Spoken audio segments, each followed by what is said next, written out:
Hi friends, welcome to Amsu fashion. இன்னைக்கு வந்துட்டு நம்ம என்ன பார்க்க போறோம்னா பை ஒன் கெட் ஒன் ஆஃபர்ல குர்த்திஸ் மட்டுமே போட்டுட்டு இருக்கோம். ஸோ இப்போ வந்துட்டு சாரீஸும் நம்ம வந்துட்டு கொண்டு வந்திருக்கோம். சாரீஸ் பொறுத்த வரைக்கும் இது எல்லாமே வந்துட்டு serial trim sarees. So fancy cotton sarees, அவ்வளோ ஒரு சாஃப்டான டெய்லி வியர் சாரீஸ் எல்லாமே நம்ம அதுவும் ஃப்ரீ ஷிப்பிங்கோட சூப்பரான பிரைஸ்ல கொடுக்க போறோம். பிரைஸ் என்னன்னு நான் சொல்றேன்.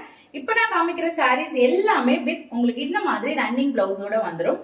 ஜஸ்ட் நான் ஒரு சாரீ மட்டும் உங்களுக்கு ஓபன் பண்ணி காமிக்கிறேன். இந்த மாதிரி உங்களுக்கு ரன்னிங் பிளவுஸ் வந்துடும். சாரீ ஃபுல்லாவே உங்களுக்கு இந்த மாதிரி அழகா டிசைன் கொடுத்து பார்டர் மாதிரி உங்களுக்கு இங்க ரெண்டு பக்கமும் கொடுத்துருப்பாங்க. அதே சமயத்துல ஒரு சூப்பரான சாஃப்டான சாரியும் கூட. பல்லு வந்து உங்களுக்கு இந்த மாதிரி இருக்கும். சோ ஒரு அழகான சாரி, சேம் மாடல் நம்ம கொடுக்க போறது இல்ல, எல்லாமே டிஃப்ரெண்டான மாடல். ஜஸ்ட் நம்ம 500 ருபீஸ்க்கு பை ஒன் கெட் ஒன் ஆஃபர்ல, அதுவும் free shipping all over Tamil Nadu கொடுக்க போறோம். சோ இந்த சம்மருக்கு ஏத்த மாதிரி, அதுவும் நீங்க டெய்லி வேறாவும் யூஸ் பண்ணிக்கலாம். வெளியே எங்கேயாச்சும் டக்குன்னு வெளியே போடணும்னா இந்த மாதிரி சாரி நீங்க வேர் பண்ணிட்டு போறதுக்கு ரொம்பவே கம்ஃபர்டா இருக்கும். பை ஒன் கெட் ஒன் ஆஃபர்ல கொடுக்க போறோம். என்னென்ன சாரீஸ் லைனா பாத்துருவோமா?